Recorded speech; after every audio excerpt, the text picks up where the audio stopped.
All right, welcome back to SouFLoTV again, everybody. It is your host with the most. If this is your first time to the channel, I ask that you hit that subscribe button so you are notified every time there is a new video uploaded to SouFLoTV. This one right here, the main reason for doing this story is I want there to be a lesson. See, I believe that in everybody's life, our experiences bring lessons. And when people are wise, you learn from others, their experiences, their mistakes, and also their winnings. In this particular case, might have been a mistake. A mistake in a sense that this woman loved her child too much. We've talked about this kind of stuff on the channel before, where I said that you're supposed to not throw your child out into the world as soon as the child reaches 18 years old, because it is at 18 years old that the world comes crashing in. It is usually at 18 years old that you're out of high school, the world is open to you, people are expecting you to be an adult, but you're still a teenager. So you're trying to figure life out, and life can become very complicated. So you want to shield your children, guard them, and help them on their journey. Don't throw them out to the world at 18. But I believe that by the time they're like 25, 26, 27, then you're talking about a grown adult that should have something going for life, in life for themselves, not totally dependent upon you living at home and being lazy. In this particular case, this story is kind of sad, okay? So the police released the woman's cause of death in Stamford homicide. This happened in Stamford, Connecticut, and this is a woman that was actually born in Jamaica, raised in Jamaica, moved to the United States of America, and she made something of herself. We'll get into the details in a second. The article says that Stamford investigators were looking for leads in a homicide of a Stamford woman who police say she was stabbed multiple times and she died in her South End apartment. Now, let me tell you this. In this area where this woman lived and had her apartment, this is not your regular run-of-the-mill neighborhood, okay? It's not a rundown place, it's not a Section 8 housing, and it's not even a middle-class housing. A one-bedroom apartment here runs you over $2,000, between $2,000 to $4,000 US dollars per month for a one-bedroom. So it's kind of a luxurious area. A two-bedroom here starts out at over $3,000 and can go upwards of $5,000 to $6,000 US dollars. This is where she lived, and she had her son living with her. Her name was Denise McLaughlin. She was 50 years old, and she was found dead with multiple stab wounds at her apartment on Manor Street late on one Friday night recently. Police said that McLaughlin, which is her name, may have been dead for several days before she was found on that day. Her body was found in a first-floor apartment on Manor Street in a small neighborhood of multi-family homes that sit in the shadows of the Harbor Point apartment buildings. McLaughlin was discovered by officers after friends reported that they hadn't been able to contact her over the course of several days. And that is definitely not like her, her friends said. One person called Sergeant Paul Guzda, the sergeant overseeing the unit that is investigating the homicide, said that the 50-year-old Jamaican-born woman, McLaughlin, owned an apartment building in New York where she spent a lot of time managing the building's upkeeps. It's funny to see the story printed in other papers like Caribbean papers and so forth, because they said that she was the keeper of the building, she was the cleaning lady of the building, and all this other stuff. Well, you can go and take the information directly from the Stamford Advocate. It happened in Stamford, and the Stamford Advocate did their research and brought us proper information. I don't know if she was one of these Jamaicans, because sometimes we own stuff, but we can't let everybody around us know that we own stuff, because family members will come running with their hands out because they think that you now have a lot of money, or That kind of stuff. People might want to rob you or treat you different, or you just simply want to keep your affairs private for whatever the reason may be. So apparently, she did not really disclose to too many people that she was actually the owner of the building. This is a huge accomplishment, right? Not only to own, say, for instance, your own house, but to own an apartment building. An apartment building that brings in revenues in the millions per year. So, McCarlin owned the apartment building in New York, and this is where she normally spent a lot of her time managing the buildings. But when McCarlin stopped showing up at the apartment building last week, her friends in the city grew very concerned and they tried reaching out to her. So she had some friends in the city. She developed these friendships over years, and they would be in the city, and while she was doing work, she would go out and have brunch with the girls and that type of stuff. This was something she did on a regular basis, and they kept in touch regularly, and they kept up with each other. Where you at? How you doing? Phone calls, these kinds of things. Phone calls went unanswered. Text messages went unanswered. And that's when they drove up to Stamford and asked the police to do a welfare check. This is what Guzda said. Sergeant Guzda gave this information. Police would not release much information regarding the homicide at that particular time due to the unfolding nature of the investigation. Well, that was printed April 7th. Fast forward a week later, and the news was very different. Not only did they discover who did it to her, but they also discovered why. Okay? And the story that was printed said that American man charged with killing his Jamaican-born mother in the U.S. That was the headline. He was born in the United States of America, but his mom is Jamaican. This woman left Jamaica, came to the U.S. like so many other Jamaicans, with ambition and pride and success on their minds, because that is the way we were raised, especially in that particular age group that she is in.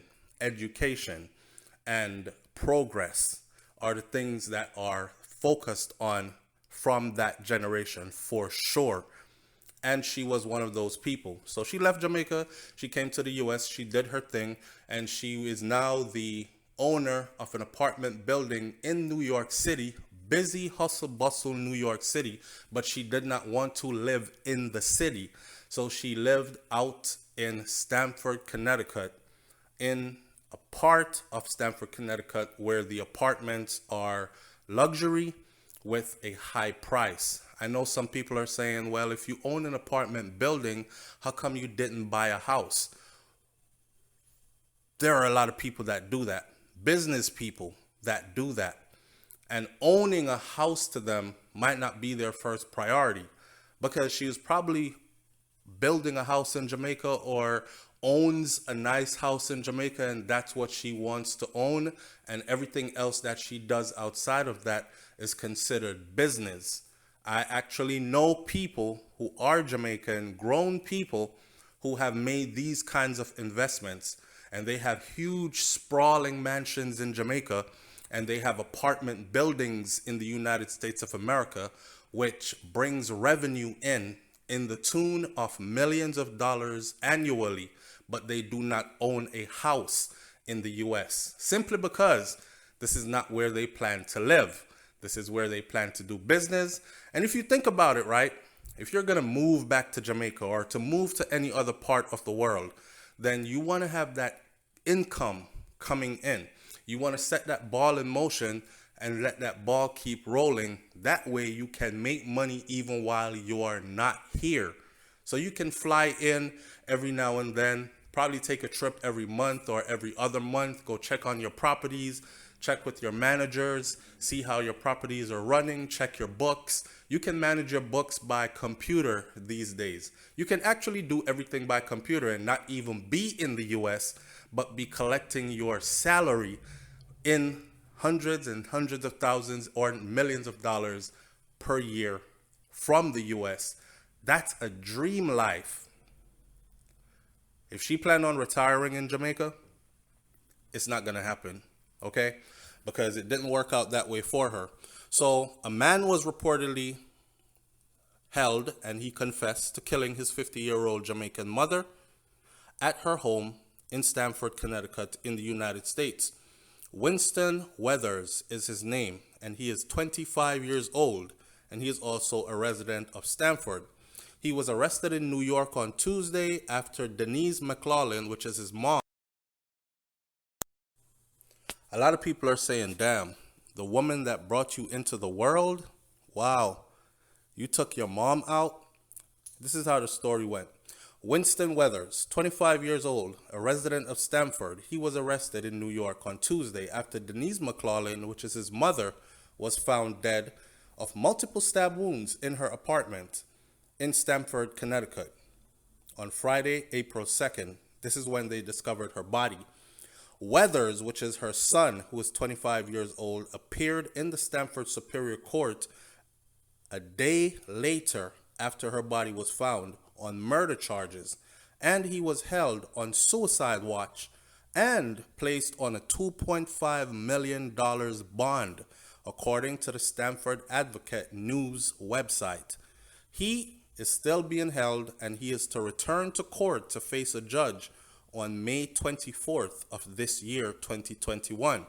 Now, during the court arraignment, Senior Assistant State Attorney Maureen Orbsky said that Weathers, the 25-year-old son, he had actually checked himself into a New York psychiatric facility where he was found later by police. So he committed this murder, killed his mom, and then left her body there in the house and went and checked himself into a psychiatric facility. I can't imagine anything else but you're losing your damn mind after realizing that you took your mother's life. The story that we are hearing behind it is that she loved him too much. She gave him everything, and he wanted more. Someone called us and said that SouFlo, the boy, was on drugs, okay? And he used to rough up his mom a lot for money, and she gave him. Every time he wanted it, she gave it to him. He would throw a tantrum, she would give him the money, he would go out and he would get high. It would be large sums of money. He would steal from her sometimes and all that, and they would get into arguments about it. And this, her death, came after she decided that no more. I'm not having this anymore. You need to leave. He took it another way. His drug supply money had just dried up, and he flew into a rage and killed his mom. Now, Weathers gave a full confession. Once in the custody of Stamford police, Ornusky said that according to the Stamford Advocate News article, the accused reportedly told the police that he stabbed his mother multiple times before her body was found. Stabbed his mother multiple times about a week ago before her body was found. So he checked himself into a psychiatric facility, and he was in a psychiatric facility. You got to understand how this happened, right? Stabbed his mom to death, went straight to the psychiatric facility, checked himself into the psychiatric facility. He was in there getting help for a whole week before friends started becoming curious. She's not returning phone calls. She's not answering emails. She's not answering any texts. Hey, let's drive up to where she lives and see what's going on. And they did.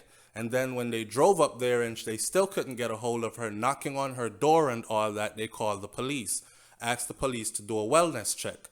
The police did the wellness check or the welfare check, and then they discovered her body inside. Her son, her 25-year-old son, told the police that he stabbed her to death about a week ago.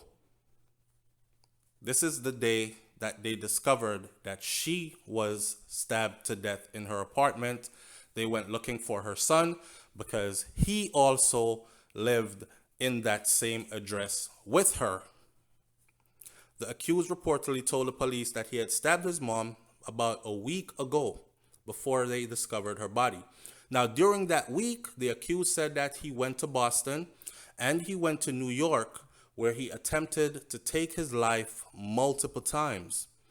Earlier, a friend of the 50-year-old Jamaican-born woman, McLaughlin, told the police that they became concerned about her after not seeing her, hearing from her for a week, and they went to go look.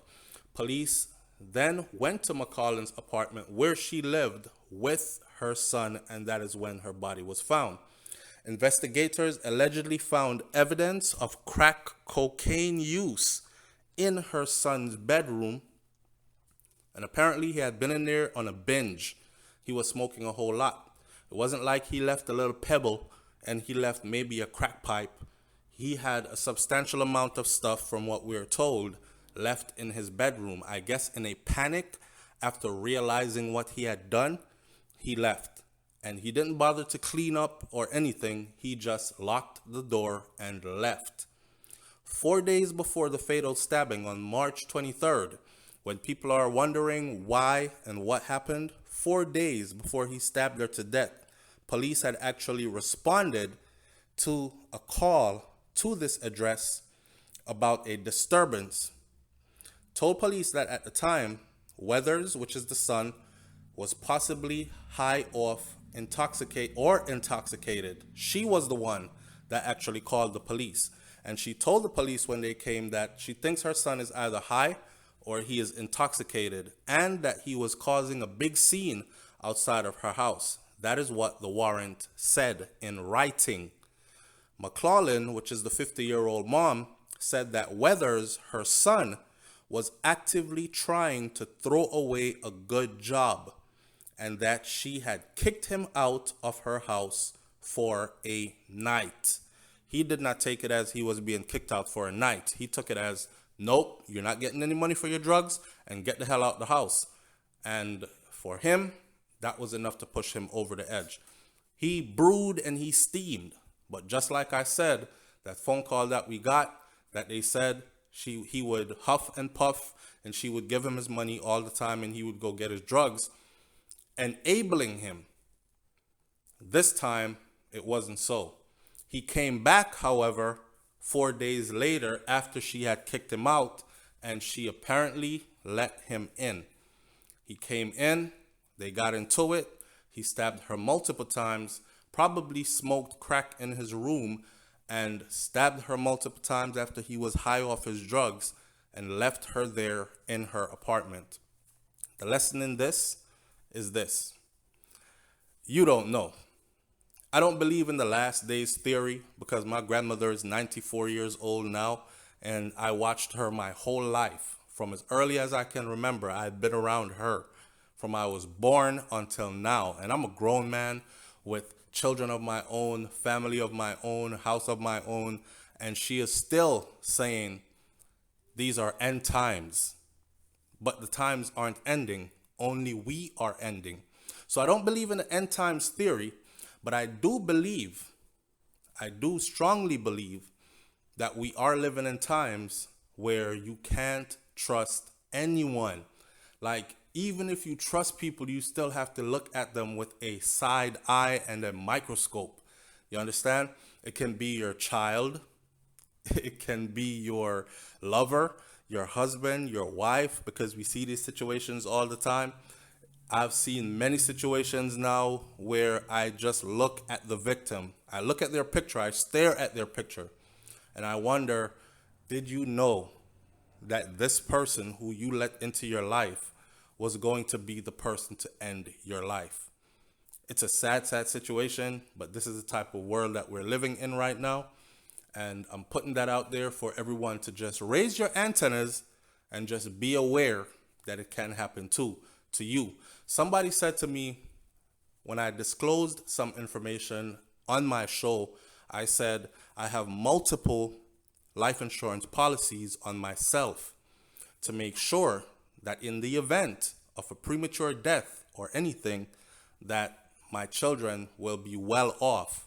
Because I don't want to be one of those people that leave Earth and leave children suffering. right? So it's bad enough they're going to be grieving over your passing, especially if you're a good parent, but you don't want to leave them with nothing. And I believe in paying it forward. And I believe in building generational wealth. These are all the things that I talk about on my channel. However, I love my subscribers because one of my subscribers said to me, SouFlo, you should have never disclosed this kind of information to your children. Be careful what you're telling them. Sometimes you don't even need to tell your children everything. And at first I was very apprehensive and I felt some type of way. And naturally it kicks into your mind like, my children? Nah, my kids would never do that to me. But then I really sat and I thought about it. You don't know what life brings. You can raise your children with all the right morals and values and ethics and all this discipline and everything. Raise them in a loving home and give them everything. And your child, life, can take them down a road where it can come back to haunt you. So you have to be careful. The message in this one is be careful. Condolences to her remaining family members. It's sad. I would say I hope they catch the person that does it and they're prosecuted to the full extent of the law. But they have caught the person that did it. And he has given a full confession. And sadly, it's her own son that she gave birth to and raised and took care of him from he was a child even into manhood. Sad. Leave your comments in the comment section below. Tell me what you think about this one. It's SouFLoTV. I'm out. Peace.